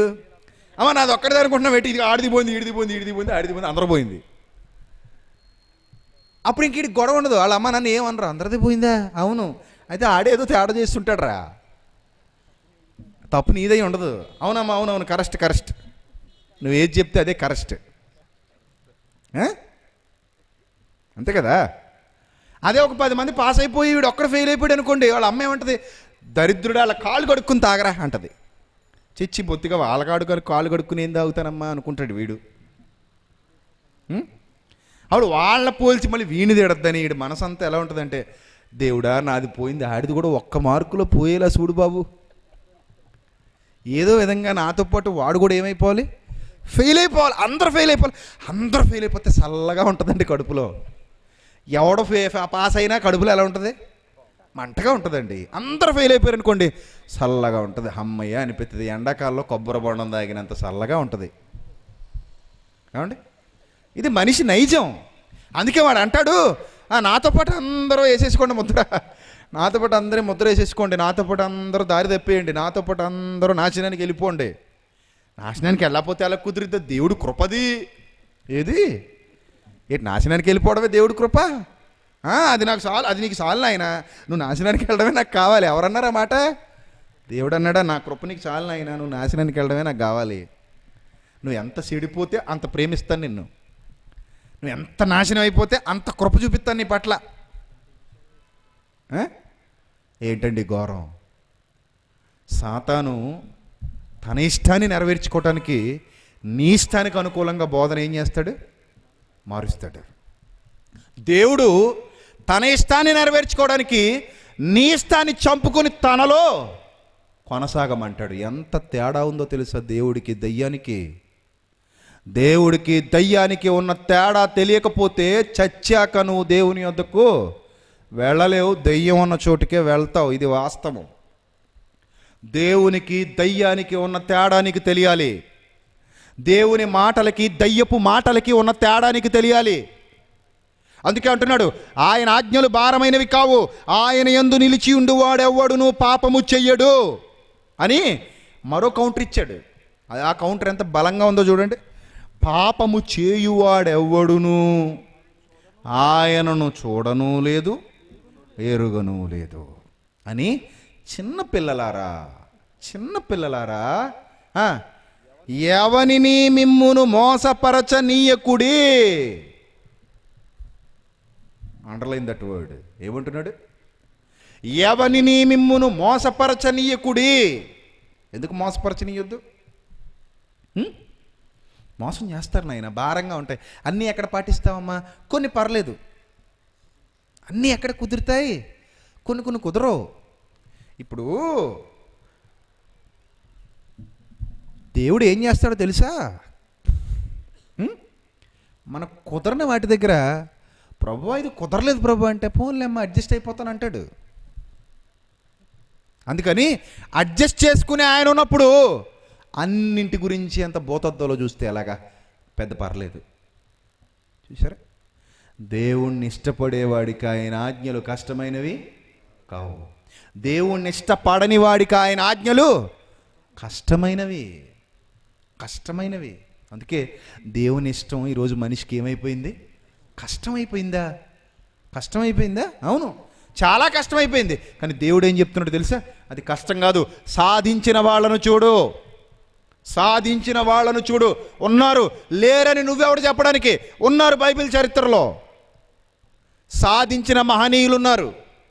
వీరోచితంగా పాపంతో పోరాటం చేసిన యోధుల చరిత్ర మనం చదువుకుంటున్నాం. వాళ్ళు పాపంతో పోరాటం చేశారు. అలాంటి మహాభక్తుల చరిత్ర బైబిల్ గ్రంథంలో నిక్షిప్తమై ఉంటే నువ్వేమంటావు? భారమండి, ఈ మాటలు అన్నీ పాటించడం సాధ్యం కాదండి, చాలా కష్టమండి అంటావు. ఆనాటి ఇశ్రాయేలుల పతనానికి అదే కారణం. ఈనాటి క్రైస్తవుల పతనానికి కూడా సాతాను అదే రీజన్ తీసుకొచ్చాడు. నీ కళ్ళ ముందు ఒక జనాంగమే నాశనానికి వెళ్ళిపోయింది. అదే ఇశ్రాయేలు పతనం. చూడండి బైబిల్ గ్రంథంలో తరచి చూడండి. ఇర్మియా దేవుడు మాటలు పట్టుకొస్తుంటే వాళ్ళు ఏమనేవారు తెలుసా? చూడండి ఒకసారి ఇర్మియా గ్రంథం 18వ అధ్యాయము 18వ వచనం చూడండి ప్రియులారా. ఇర్మియా గ్రంథం 18వ అధ్యాయము 18వ వచనం. అప్పుడు జనులు ఇర్మియా విషయమై యుక్తిగల యోచన చేతము రండి. యాజకుడు ధర్మశాస్త్రము వినిపింపక మానడు. చూసారా? అంటే వీళ్ళకి వినడం, చెప్పండి, వినడం ఇష్టం లేదు. ధర్మశాస్త్రం అంటే ఎవరి మాట? దేవుడి మాట. దేవుడి మాట వినటమే వీళ్ళకి ఏం లేదట, ఇష్టం. వినటమే ఇష్టం లేనివాడికి పాటించడం ఏమి ఇష్టం అవుద్దండి? అర్థమవుతుందా మీకు? వినటమే ఏమి లేదు, వీడికి ఇష్టం లేదు. అందుకే ఇంట్లో చూడండి, ఇష్టం లేదనుకోండి, వాడు ఏమంటాడు తెలుసా? బాబు నాకు నసైకు అంటాడు. ఎవరిని? తల్లిని, తండ్రిని. నాకు ఇరిటేషన్ వచ్చేస్తుంది, నాకు ఇంకెక్కువ చెప్పొద్దు, నువ్వు మాకు తెలీదా?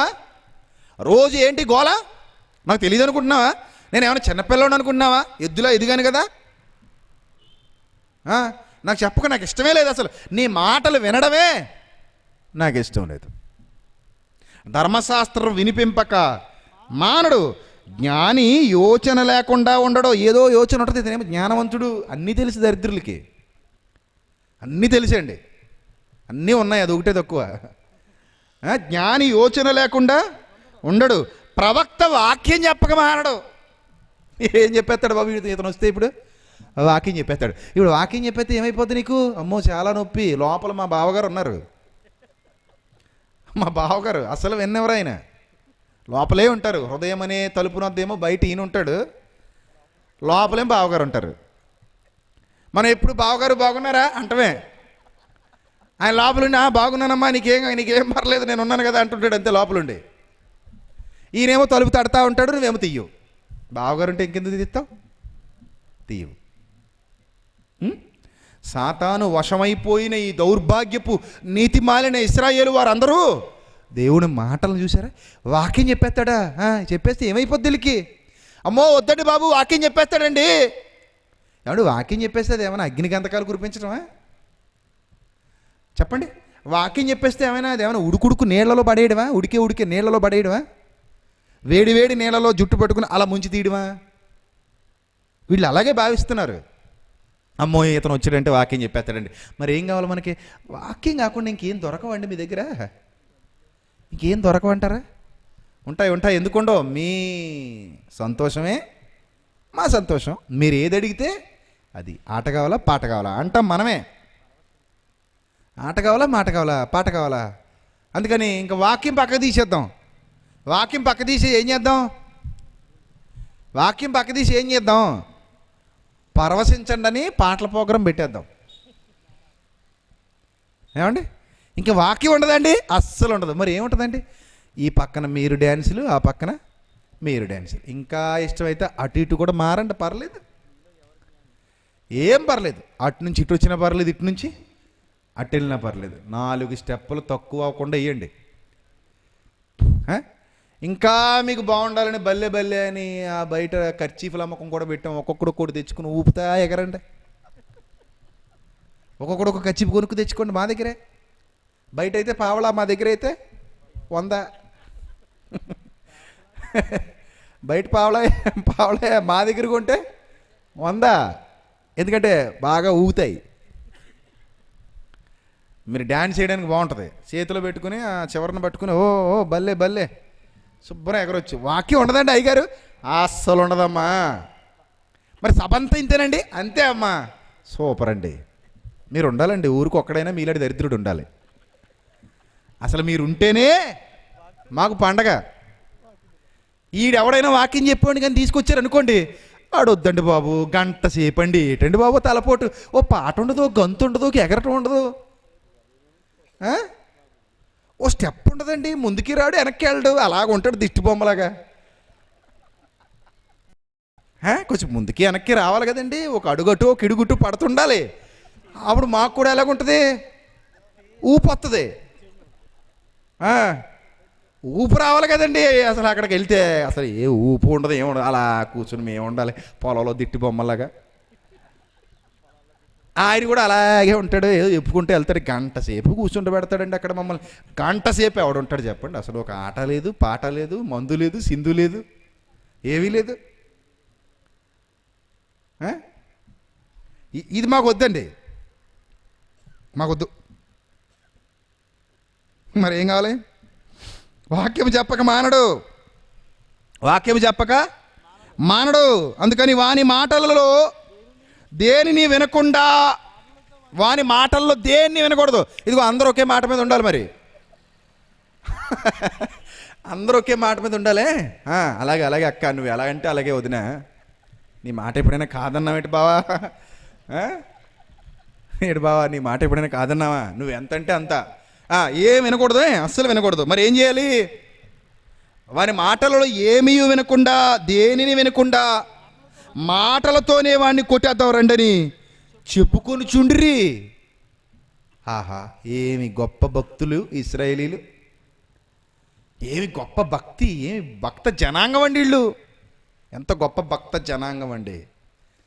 ఇలాంటి వాళ్ళేనండి ఈరోజు ఎక్కువైపోయారు. ఆనాటి నుండి ఈనాటి వరకు ఈ దరిద్రపు సంతతి చూడండి. ఆ పైన 11వ వచనం చూడండి. 11వ వచనం, కాబట్టి నీవు వెళ్ళి 18:11 ఇర్మియా గ్రంథం, నీవు వెళ్ళి యోదావారితోనూ యెరూషలేము నివాసులతోనూ ఇట్లనుము, యెహోవా సెలవిచ్చిన మాట ఏదనగా, మీ మీదికి తెచ్చుటకై నేను కీడును కల్పించుచున్నాను. శుభ్రమైన మాట ఒక్కటి కూడా రాదే ప్రవక్త నీ నోటి వెంట. ఎప్పుడు కీడు, నరకం, బాధ, పాతాళం, ఆరని అగ్ని, తీరని వేదన, ఇంక ఈ తప్ప మంచి మాటలు ఏమి రావేటయ్యా నీకు?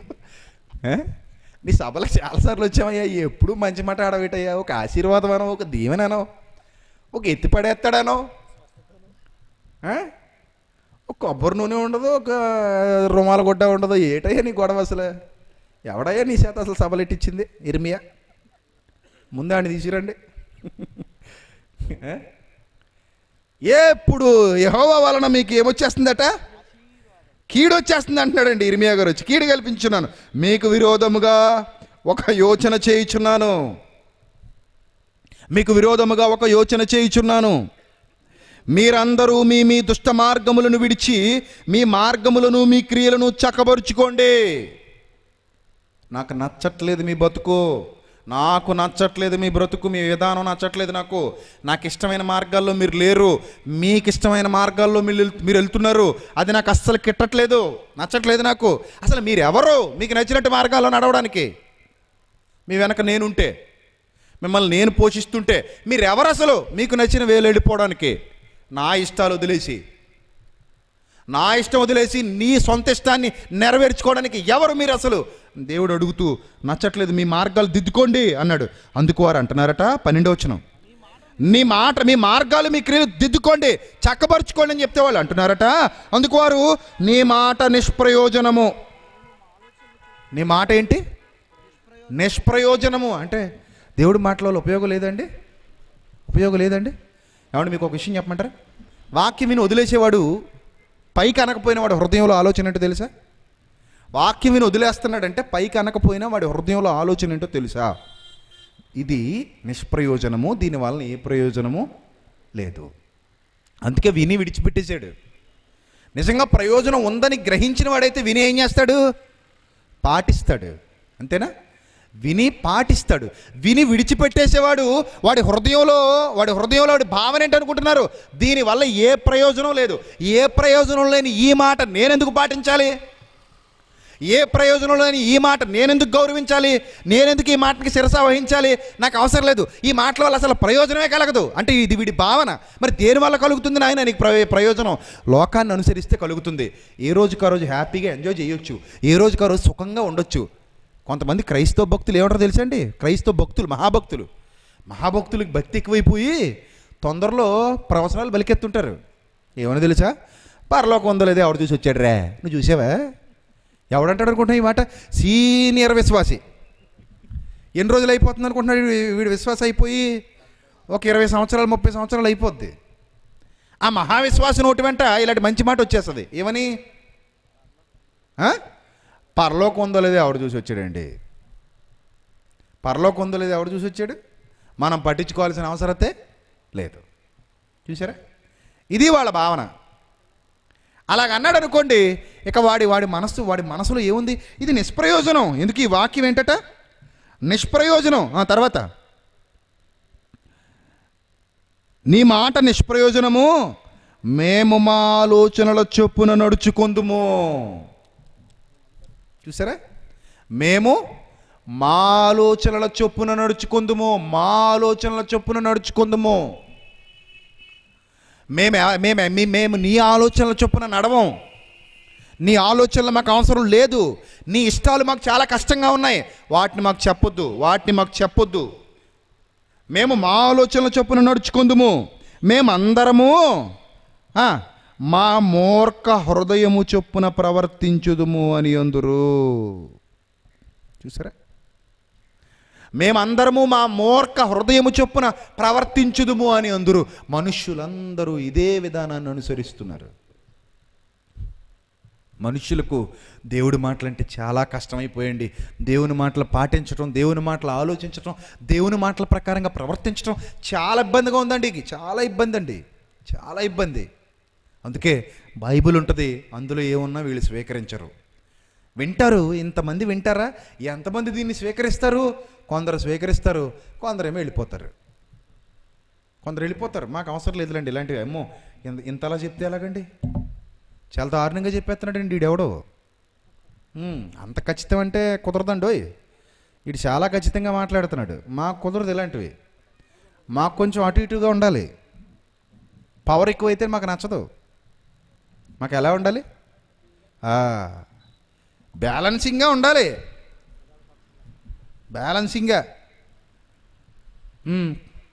కర్ర ఎరగకూడదు, పాము సావకూడదు. అలా ఉండాలంతే. కుదరదు నాయన. దేవుడు ఎప్పుడు కాంప్రమైజ్ అవడు. కాంప్రమైజ్ అయ్యే హృదయం ఎవరికి లేదు? దేవుడికి లేదండి. అందుకే ఆయన ఖచ్చితంగా చెప్తున్నాడండి. చాలా ఖచ్చితంగా నా ఇష్టాలు మీరు నెరవేర్చాలి అంటే ఆనాటి ఇశ్రాయేలీలు కానివ్వండి, ఈనాటి క్రైస్తవులు కానివ్వండి, ఘంటాపాఠంగా చెబుతున్న ఒకే ఒక్క మాట, ఏకాభిప్రాయంతో చెబుతున్న ఒకే ఒక్క మాట ఏంటో తెలుసా? దేవుని ఇష్టం మాకు చాలా కష్టం. ఆ కష్టాన్ని మా మీద రుద్దొద్దు. ఆ కష్టాన్ని, ఆ భారాన్ని మా మీద రుద్దొద్దు. మమ్మల్ని అలా ఇబ్బందులకు గురి చేయొద్దు. మాకు ప్రశాంతమైన జీవితం కావాలి. భక్తిలో కూడా లొసుగులు ఉండాలి, ముసుగులు ఉండాలి. ముసుగులోనే అన్నీ జరిగిపోవాలి. అలాంటి భక్తి జీవితం ఏదైనా ఉంటే మాకు ఇవ్వండి. అంతేగాని మీరు ఇలాంటి వాక్యాలు ఇలాంటివి చెప్పి మమ్మల్ని ఇబ్బంది పెట్టొద్దు. మాకు తీర్థాలు కావాలి, మాకు పండగలు కావాలి, మాకు సంబరాలు కావాలి, మాకు గంతులు కావాలి, మాకు ఆనందాలు కావాలి, మాకు ఎంజాయ్మెంట్ కావాలి, మాకు తిండి కావాలి, మాకు సంతోషం కావాలి. ఇవేవీ లేని భక్తి జీవితాలు అంటే మాకు వద్దు. మమ్మల్ని అలా కష్టపెట్టొద్దు, మమ్మల్ని అలా ఇబ్బందులకు గురి చేయొద్దు అని ఈరోజు వెసులుబాటు ఎందరో వాళ్ళే కల్పించేసుకున్నారు. ఆ వెసులుబాటు వాళ్ళే కల్పించేసుకుని బాగా ఎంజాయ్ చేస్తున్నారు ఈరోజు. బాగా మన హైదరాబాదులో ఒక సంఘం ఫేస్బుక్లో పెట్టారండి, కుర్చీలాట ఆడుతున్నారండి చర్చిలో. కుర్చీలాట అంటే తెలుసా మీకు? మనకు అచ్చ తెలుగులోనే చెప్పాలి మరి. కుర్చీలు పెట్టుకుని దేవుడి పాట వేసుకుని రౌండ్గా పరిగెడుతున్నారు. దేవుడి పాట మళ్ళీ యుద్ధము యెహోవాదే. కుర్చీలో కూర్చోడానికి పంది పిల్లలాగా యుద్ధం. పరిగెత్తి టిక్మని బెల్లకు పాట ఆపేస్తాడు, కూర్చుండిపోవాలి. ఒక్కడు మిగిలిపోతాడు, లేదా ఒక ఆవిడ మిగిలిపోద్ది, వెళ్ళి కూర్చుంటుంది పక్కన. ఒక కుర్చీ తీసేస్తారు. మళ్ళీ దోళ్ళ తిరిగినట్టు, గడ్డిమెట్టి చుట్టూ దోళ్ళ తిరిగినట్టు తిరుగుతారు. తిరిగి మళ్ళీ పాట ఆపేస్తాడు. పాట ఏమో దేవుడిదా, పని ఏమో దయ్యాందా. ఇది చర్చిలోనా? మళ్ళీ అది దానికి ఫేస్బుక్లో లైవా? అమ్మో, అసలు ఏంటండి ఇది? ఎటుపోతున్నారండి వీళ్ళు? ఏంటి నువ్వేటి చెప్తున్నావు? నువ్వు మా ఇష్టం. ఎవడు నువ్వెవడో మాకు చెప్పడానికి? మా సంఘం నువ్వేనా వేసావు కుర్చీలు అక్కడ? నువ్వేనా పెట్టావు పాట? నువ్వెవడరా మమ్మల్ని అనడానికి? ఏంటి విమర్శింతావేట అలా నువ్వు? మమ్మల్ని విమర్శింతావేటి నువ్వు? జాగ్రత్త మరి. నిసా దీన్ని ఏమంటారు? విమర్శించడమా? అంటే నువ్వు చేసే పనికిమాల పనులన్నింటికి పక్క నుండి భలే అని నేను చప్పట్లు కొట్టాలా దేవుని పక్షాన? అప్పుడు నీకు బాగుంటుందా ప్రసంగం? ఇలాంటివన్నీ చెప్పేస్తే వీడు చాలా క్రిటిసైజ్ చేసేస్తాడండి, చాలా విమర్శిస్తాడండి మనిషి. అందరి ప్రసంగాలు ఇలా ఉండవండి. వీడు ఒక్కడికే చాలా పోయే కాలం అండి బాబు. ఎంత విమర్శిస్తాడు అనుకుంటున్నారు? మేమేదో కుర్చీలాట ఆడుకున్నాం అనుకోండి. వీడికి ఎందుకండి అసలు? ఈయన ఏమైనా అడిగామండి మమ్మల్ని ఆడించమని? ఏదో దేవుని పేరుని బట్టి మేము ఆడుకున్నాం సరదాగా. ఇంకెప్పుడు ఆటపాట ఉండదా అండి? మనిషి అన్నాక ఇంతేనండి జీవితం? ఇంక వాక్యం, ప్రార్థన, భక్తి, భయం ఇదేనేటువంటి జీవితం? మాకు మా సంతోషాలు, మా ఆనందాలు మాకు ఉంటాయి. నువ్వు మా ఫెలోషిప్ వాడివా? మా గురించి మాట్లాడుతున్నావు? మా సిప్పు మాది, నీ సిప్పు నీది. మా సిప్పు గురించి నీకు ఎందుకురా నాయన? ఇర్మియా గారిని ఇలాగే అన్నారండి. అదిగడుగాడు వస్తున్నాడు, వాక్యం చెప్పడం మాండు, జ్ఞాని యోచించి మాట్లాడతాడు. కాబట్టి మనం ఏం చేయాలి? ఏదో విధంగా బంధించేయాలి, ఏదో విధంగా అడ్డుకట్లు వేసేయాలి. మనకి దేవుడి ఇష్టాలు వద్దు, ఆయన ఇష్టాలు చాలా కష్టం. చూసారా ఎంతమందిని దయ్యం తన మాయలో ముంచేశాడు? ఎంతమందిని ముంచేశాడు తెలుసండి దయ్యం తన మాయలో? తన ఆలోచనలతో ఎంతమందిని తొక్కేశాడు తెలుసా? ఏమండి, అసలు పత్యం చేయకుండా రోగం ఎలా తగ్గుద్దండి? పత్యం చేయకుండా రోగం ఎలా తగ్గుద్ది? తగ్గదు. దేవుడు కూడా ఈ లోకంలో, ఈ చిన్న జీవితంలో పత్యం అనే భక్తి జీవితాన్ని మనకిచ్చాడు. ఈ భక్తి జీవితం పత్యం చేసినట్టే ఉంటుంది. అలా ఉంటేనే పరలోకం అనే ఒక మహాలోకానికి నువ్వు వెళతావు. అయినా నువ్వు నిజంగా దేవుల్లో జన్మిస్తే పాపాన్ని ప్రేమించలేవు. నిజంగా నువ్వు దేవుల్లో జన్మిస్తే లోకాన్ని ప్రేమించలేవు. నిజంగా నువ్వు దేవుల్లో జన్మిస్తే దేవుని కొరకు మాత్రమే బ్రతుకుతావు తప్ప దెయ్యానికి నీ హృదయంలో చోటు ఇవ్వలేవు. ఇస్తున్నావంటే నువ్వు సరిగ్గా బతకలేదు, నువ్వు మళ్ళీ పుట్టలేదు, నువ్వు అసలు పుట్టలేదు. అపరాధాల చేత, పాపాల చేత ఇంకా చచ్చే ఉన్నావు. మరి అదేంటంటే నీటిలో మునిగొచ్చాను కదండి. గేదె కూడా ములుగుద్ది నీటిలో. కడగడానికి తీసుకెళ్తే ఒడ్డుని నిలబడదు, అలాగే వెళ్ళి తల ముంచి మళ్ళీ పైకి వస్తుంది. అంత మాత్రాన కప్పలు కూడా ములుగుతాయి నీటిలో. అంత మాత్రాన మొసళ్ళు కూడా నీటిలో, చేపలు అయితే మొత్తానికి నీటిలోనే ఉంటాయి. నువ్వు నా దృష్టిలో అంతే. మారు మనస్సు లేని నువ్వు నీటిలో మునుగుతే ఏంటి, గోదాట్లో చస్తే ఏంటి, ఎక్కడున్నావు ఒకటే. మనసు మారని నువ్వు 100 సార్లు మునిగెళ్ళి నీటిలో ఏ ఉపయోగం చెప్పండి? మారు మనస్సు లేని నువ్వు, దేవునిలో మళ్ళీ పుట్టని నువ్వు, అసలు నువ్వు మళ్ళీ పుట్టలేదు. మళ్ళీ పుడితే నీలో ఆయన బీజం నిలుస్తుంది. నీలో ఆయన బీజం నిలిస్తే ఆయన ఇష్టం తప్ప మరోటి నీకు కనబడదు. నీలో నిజంగా ఆయన బీజం నిలిస్తే ఆయన ఇష్టం నీకు కష్టంగా అనిపించదు, చాలా ఇష్టంగా అనిపిస్తుంది. ఇది ఆయన ఇష్టం అండి, ఆయనకి ఇష్టమైన కార్యం నేను ఎల్లప్పుడూ చేయుదునంటావు. ఆయనకి ఇష్టమైన కార్యము నేను ఎల్లప్పుడూ చేయుదునంటావు. కానీ ఆయన ఇష్టాలు చాలా కష్టంగా ఉన్నాయండి. యెహోవా మాటలు భారమండి, ఎవరిలో లేదండి, ఎవరికి లేవండి, అందరూ ఇంతేనండి అనే భావాలు, అలాంటి పనికిమాలిన మాటలు నీ నోటి వెంట రావు. వాక్యాన్ని ద్వేషించవు, వాక్యం వద్దని చెప్పవు, వాక్యం వినలేకపోతున్నానండి బాబా నానవు, వాక్యం వెళ్ళలేకపోతున్నానండి, ఎంటర్టైన్మెంట్ కార్యక్రమాలు కావాలండి, మాకు గెంతులు కావాలండి, జబర్దస్త్ ప్రోగ్రాములు కావాలండి అని అనవు. ఈరోజు మనకే జబర్దస్త్ టీములు మనకున్నాయి. ఇది ఈ టీవీలో టీములు కాదు, మనకి క్రిస్టియన్ జబర్దస్త్ టీములు ఉన్నాయి. వాళ్ళకి ఇలాంటి వేదికలు ఇచ్చామంటే చెలరేగిపోతారు. ఇంకా సిత్తకార్తిలాగా చెలరేగిపోవడమే. ఏం మాట్లాడుతున్నారో, ఏ విధమైన భాష మాట్లాడుతున్నారో, ఎలాంటి కామెడీ కింగ్లు అయిపోయారో, ఎంత పచ్చి మాటలు, ఎంత పనికిమాల వల్గర్ మాటలు, ఎలాంటి డబుల్ మీనింగ్ డైలాగులతో సంఘాలని పాడు చేసేస్తున్నారో ప్రత్యేకమైన సమయాల్లో మనము చూస్తుంటాం. పండగల టైం వచ్చినప్పుడు ఎంటర్టైన్మెంట్ కోసం. వాక్యం వద్దు. మారను. నిన్ను బాగు చేసే దేవుడి మాట వద్దు. నీ బండలాంటి హృదయాన్ని బద్దలు కొట్టే దేవుడి మాట వద్దు. మరి ఏం కావాలయ్యా నీకు? లోకం కావాలా? లోక వ్యామోహాలు కావాలా? సాతాను కార్యక్రమాలు తీసుకొచ్చి దేవునికి ఆపాదిస్తావా? వాటిని సంఘంలోనికి నడిపిస్తావా? ఇలాంటి జీవితాలు జీవించి సంఘాన్ని పాడు చేసి చచ్చిపోతావా? బ్రతికే బ్రతుకులో యథార్థత లేనప్పుడు, బ్రతికే బ్రతుకులో సత్ప్రవర్తన లేనప్పుడు, ఆయన ఇష్టం జరగనప్పుడు బ్రతికిచ్చిన దేవుడికి ఏంటయ్యా ఉపయోగం? నీకు బ్రతుకునిచ్చిన దేవుడికి ఏం చేసావు నువ్వు? నీకు బ్రతుకునిచ్చిన దేవుని కోసం ఏం జరిగించావు నువ్వు? ఈ కార్యకలాపాలా, ఈ పనికిమాలిన కార్యకలాపాలు చేసావా ఆయన కోసం? అదా ఆయన నీ నుంచి కోరుతున్నాడు. ఆనాడు అలాగే ఉండి ప్రజలు ఈనాడు అలాగే ఉంటే ఏనాటికయ్యా దేవుని సంకల్పాన్ని ప్రజలు నెరవేర్చేది? ఎప్పటికీ నువ్వు ఆయన మీదే ఆధారపడి బ్రతుకుతున్నావు, ఆయన యందు చలిస్తున్నావు, ఆయన యందు ఉనికి కలిగి ఉన్నావు. ఆయన లేకపోతే నువ్వు లేవు. ఆయన లేకపోతే నీకు అసలు ఇక్కడ ఉనికి లేదు. ఆయన లేకపోతే నీకు ఇక్కడ అసలు జీవితమే లేదు. ఈ సంగతి నీకు తెలీదా? నీకు ఈ సంగతి తెలుసు. మెతుకు నోట్లోకి దిగుతుందంటే ఆయన చలవ. గుక్కెడి నీళ్లు గొంతు దిగి పేగుల గిండా లోపలికి జాలువారుతున్నాయంటే ఆయన చలవ. నాసికా రంధ్రాలలో నుండి ఊపిరి బయటికి లోపలికి వెళ్ళి వస్తుంది అంటే ఆయన దయ, ఆయన దాక్షిణ్యం, ఆయన కృప, ఆయన కరుణ.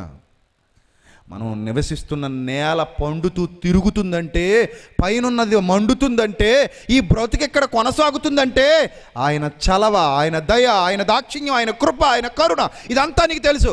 కానీ ఆయన ఇష్టం మాత్రం నీకు కష్టం. ఆయన ఇష్టం నీకు కష్టం. నీ ఇష్టాలు ఆయన ఇష్టపడాలా? ఏమైనా న్యాయమైనది? నువ్వేమైనా సృష్టికర్తవా? నీ ఇష్టాలు ఆయన ఇష్టపడడానికి నువ్వేమైనా సృష్టికర్తవు అనుకుంటున్నావా? కాదు. ఆయనకు లోబడి మనం బతకాలి తప్ప మనకు లోబడి ఆయన బతకడం అనేది జరగదు. ఆయనకు లోబడి మనం బతకాలి. ఇది ఆయన శాసనం, ఇదే ధర్మం, ఇదే న్యాయం.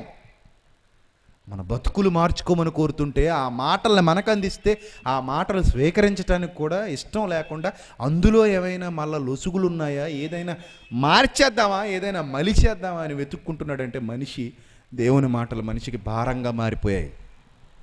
దేవుని ఇష్టాలు మనిషికి కష్టంగా మారిపోయాయి. అలా కష్టంగా మారిపోతే ఎవరికంటే నష్టం? ఎవరికి అనుకుంటున్నారు నష్టం? దేవుడికి నష్టం అనుకుంటున్నారా? దేవుని ఇష్టం నీకు కష్టంగా మారిపోతే నష్టం దేవుడికి అనుకుంటున్నావా? కాదు. దేవుని ఇష్టం నీకు నష్టంగా మారిపోతే, కష్టంగా మారిపోతే నష్టం నీకే, దేవుడికి కాదు. అదే దేవుని ఇష్టం నీకు ఇష్టంగా మారిపోతే లాభం కూడా నీకే. ఎస్, లాభము నీకే.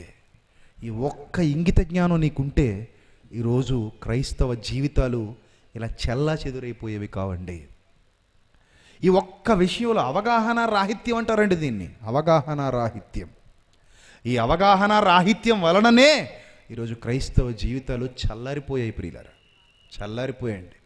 మంట లేదండి సంఘాల్లో, ఆత్మీయ జీవితాలలో వేడి లేదండి.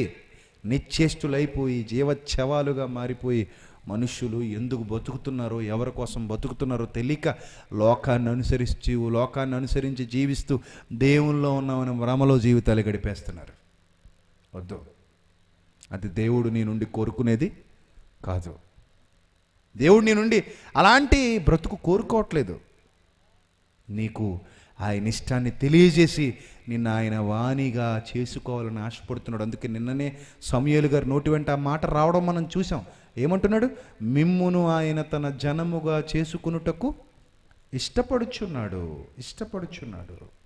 అది నీకు అర్థమైతే ఆయన మాటలు భారంగా ఉండవు. రేపటిది నాన్న మరిన్ని మహాజ్ఞాన సంగతులు నేర్చుకుందాం. తలలు వంచండి, ప్రార్థన చేసుకుందాం. క్రీస్తునందు మమ్మల్ని మిక్కిలిగా ప్రేమించిన మా ప్రియ పరలోకపు తండ్రి, ఇప్పటివరకు విలువైన హెచ్చరికలు మీ కృపను బట్టి, మీ ప్రేమను బట్టి, మీ వాక్యం ద్వారా మాకు అందించినందుకు హృదయపూర్వకంగా కృతజ్ఞతాస్తుతులు చెల్లించుకొనిచున్నాం తండ్రి. దయగలిగిన మా దేవ, మీ పిల్లలు బలపరచండి. మీ సత్యవాక్యంతో మీ పిల్లల్ని సంధించండి. వారి హృదయాల్లో మీ మాటలు 30 60 100 ఫలింపచేయండి. మీ సన్నిధాన వర్తులుగా మీ పిల్లల్ని నిలవబెట్టండి తండ్రి. దయగలిగిన మా దేవ, వారి హృదయాలలో మంటను పుట్టించండి తండ్రి. వారి తప్పేదో వారికి తెలియచేయండి తండ్రి. వారు ఏ మార్గంలో వెళుతున్నారో వారికి తెలియచేయండి తండ్రి. మీ ఇష్టము కష్టమై సాతాను ఇష్టమైపోయినటువంటి కడవరి దినాలలో తండ్రి, వాడి ఇష్టాన్ని నెరవేర్చడం వల్ల, వాడి దురాశలు నెరవేర్చడం వల్ల మీ ప్రజలకు ఒరిగేది ఏమీ లేదని, భయంకరమైన బాధలోనికి వెళ్లాల్సి వస్తుందని గుర్తించిన వారే మీ పాద సన్నిధిలో తమ హృదయాలను కుమ్మరించి తండ్రి, తమ జీవితాల్ని మీ అధికారం క్రింద అప్పగించి మీకు ఇష్టలుగా ఈ భూమి మీద జీవించడానికి మరిన్ని మహాజ్ఞాన సంగతులు మీ పిల్లల హృదయాలలోనికి పంపించమని, అనేక మందిని ఈ స్థలానికి తోడుకుని వచ్చి వారికి మీ జ్ఞానపు వెలుగులు ప్రసరింపచేయమని, త్వరలో మా కొరకు రాని ఉన్న ప్రభువును మా ప్రియరక్షకుడైన క్రీస్తు యేసు వారి శ్రేష్టమైన అతి పవిత్రమైన నామంలో ఈ ప్రార్థన మనవులు అడిగి వేడుకొనిచున్నాం మా కన్న తండ్రి. ఆమేన్. అందరికీ వందనాలండి.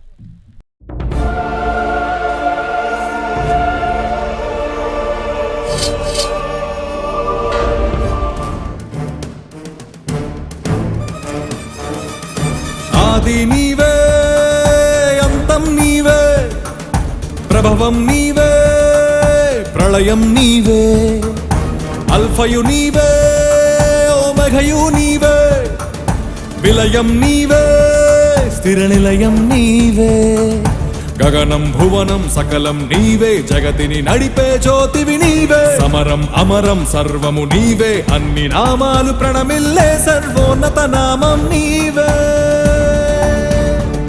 సర్వోన్నత నామం నీవే